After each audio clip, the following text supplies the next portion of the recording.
예, 정민용 이런 대장동 일당이 야, 우리가 지금 뭐를 하는데 이게 좀 필요합니다. 라고 요구를 하면은 이재명이 성남시의 정책에 반영을 했다. 돈을 받고, 돈을 직접 받지는 않았겠죠. 김영이라든가 정진상 같이 그런 수족들이 돈을 받게 하고 성남시 정책에 반영했다. 바로 요 대목이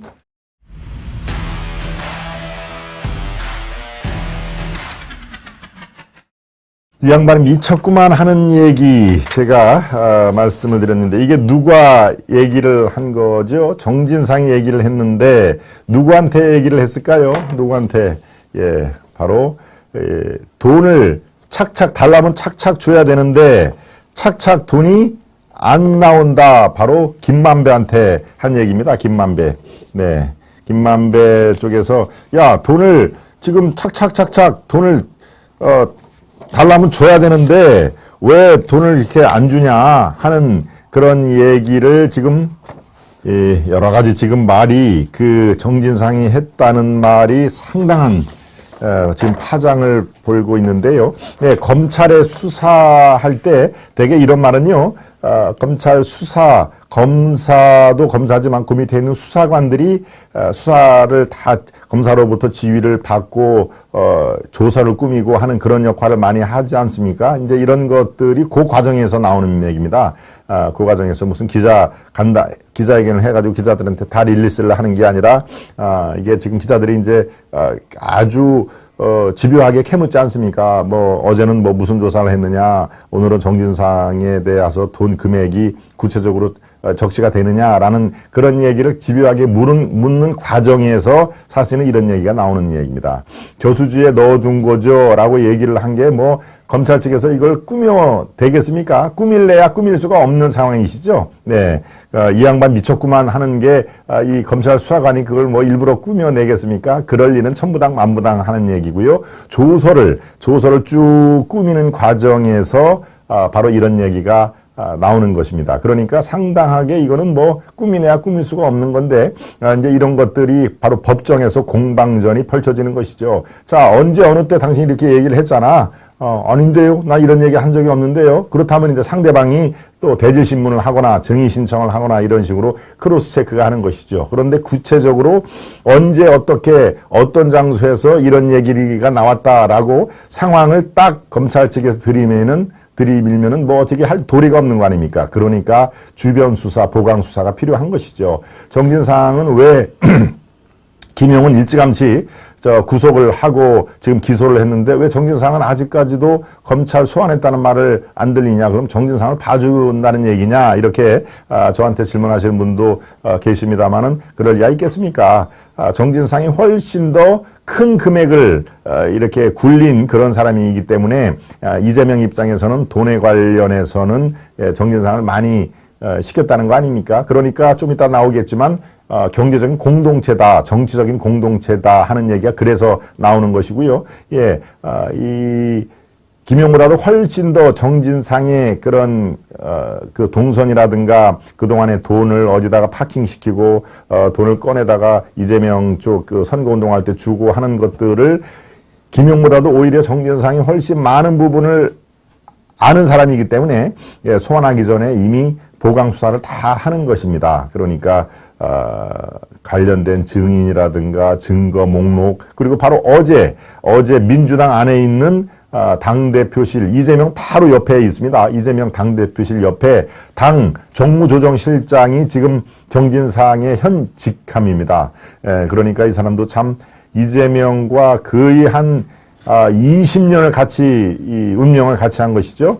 이재명 법률사무소 중대법대를 나온 이재명이 글쎄요, 뭐 이제 아마 성적이 좋으면은 판사검사를 임용을 하고 몇 년 있다가 변호사를 보통 나오는 게 통례입니다. 그런데 바로 개업을 했다는 얘기는 아마도 제가 판단을 하건대 이 성향상 판사가 아니라 검사는 하고 싶어 했겠지요. 그런데 되게 바로 이 변호사를 열었다는 얘기는 성적이 중간보다 이렇게 잘 나오지는 않았다. 중하위권이었다라는 것입니다. 대개 뭐 이거는 한두 명이 물론 성적이 아주 좋아도 김현장 같은 그런 이 로펌에 가는 경우도 있습니다만은 대개는 그렇습니다. 그러니까 성남에서 이재명 법률사무소라고 하는 자그마한, 그러니까 변호사 한 명에 사무장 한 명에 여직원 한 명, 그렇게 달랑 3명이 보통 개업을 많이 하지 않습니까? 그때 초기부터 사무장을 했던 사람이 정진상입니다.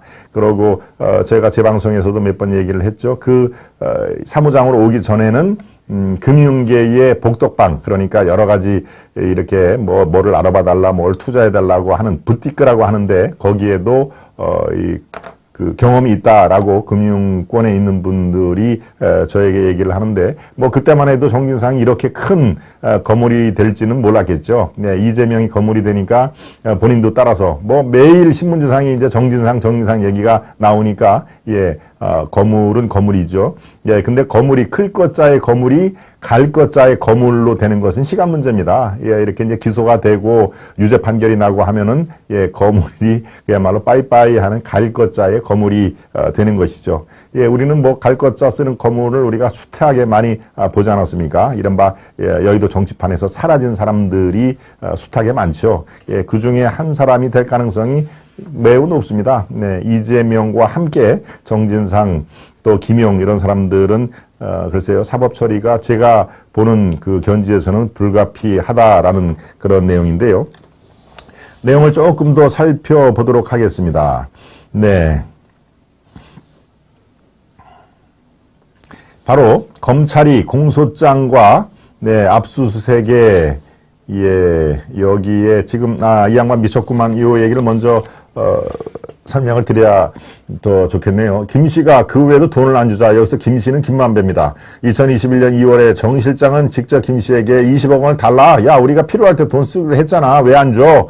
이 과정에서 김만배가 약속한 돈을 지급하지 않는 데에서 진짜 이 양반 미쳤구만 이란 말도 했다고 검찰 조서 쪽에 다 나온 얘기입니다. 예, 김 씨는 다시 유동규를 통해 700억 원 중 유 전 본부장이 선급금 형태로 먼저 받아간 자금과 세금 등을 제하고 428억 원 상당을 주겠다.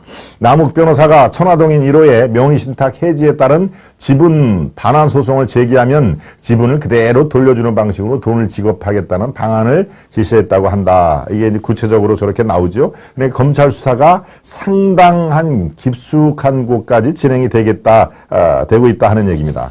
네, 여기에서, 예. 자, 압수수색 영장, 예, 어제 압수수색을 했다고 했죠. 실제로 민주당 안에 그렇게 막 철벽같이 방어를 민주당 당직자들이 했어도 결국은 뚫고 저렇게 검찰 수사관들이 더불어민주당이라고 쓴 문을 열고, 저게 지금 다 이제 압수수색을 하고 나오는 상황이죠. 요 압수수색 하면 압수수색 영장이 필요합니다. 이 영장에 적시된 내용이 바로 이렇습니다. 정 실장, 당연히 정진상이죠. 정진상과 또 김용, 유동규, 정성남 도계곤 기획본부장이 2014년 6월 김만배 씨와 의형제를 맺고 대장동 사업자 선정을 약속하며 이익을 나누기로 하는 등 대장동 개발을 함께 모의했다고 적시했다. 2015년 화천대유가 대장동 사업자로 선정이 되자 김 씨가 천화동인 1호를 당시 이재명의 최측근인 정진상, 김용, 유동규의 몫으로 배정했다 하는 얘기까지 구체적으로 나오죠. 그러면서 이렇게 얘기를 합니다. 김만배가 지분이 30%나 됩니다. 당신들 지분이 30%나 되니 필요할 때 쓰라. 내가 잘 보관하고 있겠다라고 하자 바로 정진상이 이 대목을 갖고 맞습니다. 저수지에 넣어둔 것이죠 라고 화답을 했다는 것이죠. 즉 김만배가 지분이 당신들께 30%가 돼요. 아주 신나죠. 예, 필요할 때 잘 쓰세요. 내가 잘 보관하고 있을게요. 라고 했다. 정 실장이 고개를 끄덕거리면서 저수지에 넣어둔 것이죠. 예, 돈저수지입니다. 이른바 돈저수지. 돈을 저수지에 모았다가 왜? 이 돈이 워낙 크니까 무슨 뭐 자기들이 금고에 보관할 수도 없고 그렇다고 은행에 갖다가 놓으면은 뭐 꼬리가 당연히 잡히니까 저수지에 놓으니까 알아서 또 김만배가 그런 건 또 굉장히 또 잘한다고 하지 않습니까? 정진상 김만배의 특징이 돈 관리를 잘한다는 얘기입니다. 돈 관리. 돈을 어디서 빼서 어디에 흐르고 하는 이 흔적을 남기지 않는 데에 둘이 공통점이 있다는 겁니다. 김만배와 정진상. 네. 그러니까 검찰은 바로 저수지 발언에 대해서 이재명 대표가 나중에 중앙정계로 진출할 때 사용하기 위해 모아둔 자금원이라고 해석을 한 것이죠.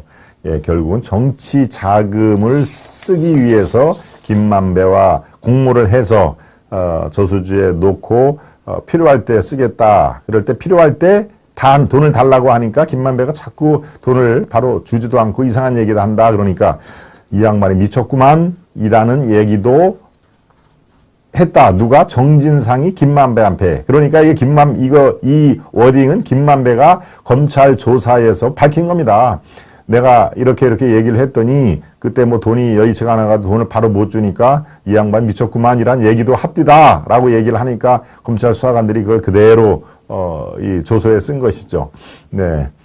수사관들이 잡아 놀라고 이렇게 없는 말을 일부러 만든 그런 그 상황이 아니다 하는 얘기입니다. 네. 예. 지금 이게, 뇌물이라면 정진상의 지금 1억 4천만 원이 뇌물로 적시가 되고 죄목이 뇌물 있죠. 그러면은 이게 이재명한테는 배임이 되는 것입니다. 배임. 예, 왜 배임이냐? 대장동 일당이 편의를 요구하면 이재명이 정책에 반영을 했다 하는 얘기입니다. 네. 이게 아주 굉장히 중요한 대목입니다. 대장동 일당, 김만배, 남욱, 정영학, 정민용 이런 대장동 일당이 우리가 지금 뭐를 하는데 이게 좀 필요합니다. 라고 요구를 하면은 이재명이 성남시의 정책에 반영을 했다. 반영을 했다는 얘기는 뭡니까? 당연히 돈을 직접 받지는 않았겠죠. 김영이라든가 정진상 같이 그런 수족들이 돈을 받게 하고 성남시 정책에 반영했다. 바로 요 대목이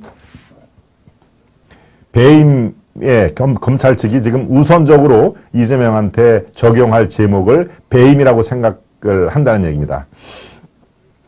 예, 검찰이 김용은 8억 수수했다. 요거는 이제 정치자금법으로 일단 죄목을 만들어놨죠. 그 공소장에는 성남 도계공 수입 배당금을 제한을 해서 이재명에게 유동규, 정진상이 전달을 했다라고 하는 얘기입니다. 그러니까 이재명이 성남시 정책에 반영을 해서 결과적으로 민간 사업자들에게 배를 불리는 것은 그들의 편의를 받고 돈을 수수를 했다라고 하는 전형적인 배임을 적용을 하는 것이고요. 그래서 정진상은 뇌물죄가 성립이 된다는 것입니다. 일단 정진상을 뇌물죄목으로 지금 수사를 하고 있고 오늘이 목요일이니까 내일 아니면은 다음 주 초에 정진상이 검찰에 소환되는 모습을 아마 여러분들은 보실 겁니다. 만약에 소환을 불응을 했다. 그럴 경우는 똑같이 김용하고 긴급 체포를 가는 것이죠. 바로 이런 대목에서 또 한 가지 여러분들께 되는 것은 그럼 어떤 식으로 편의를 봐줬을까요?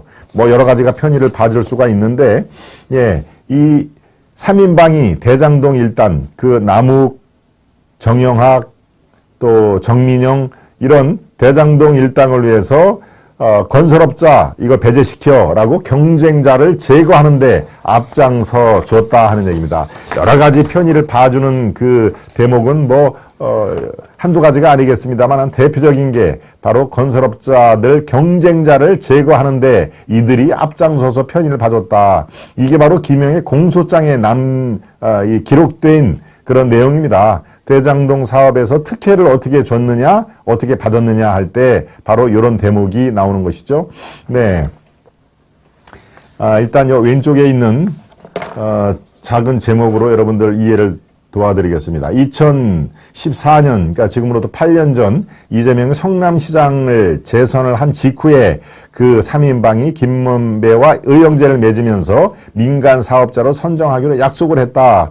그러니까 지금 김만배라든가 남욱, 정여가 이런 거는 그야말로 민간인입니다. 민간인. 그런데 나오는 3인방은 민간인이 아니죠.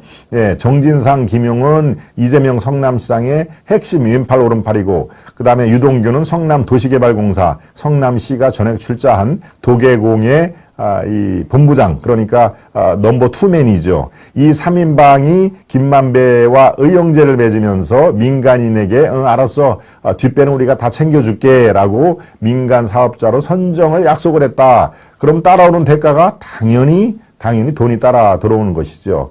그러니까 대장동 일당 요구대로 사업을 공모를 했다. 예, 바로 밑에 나오죠.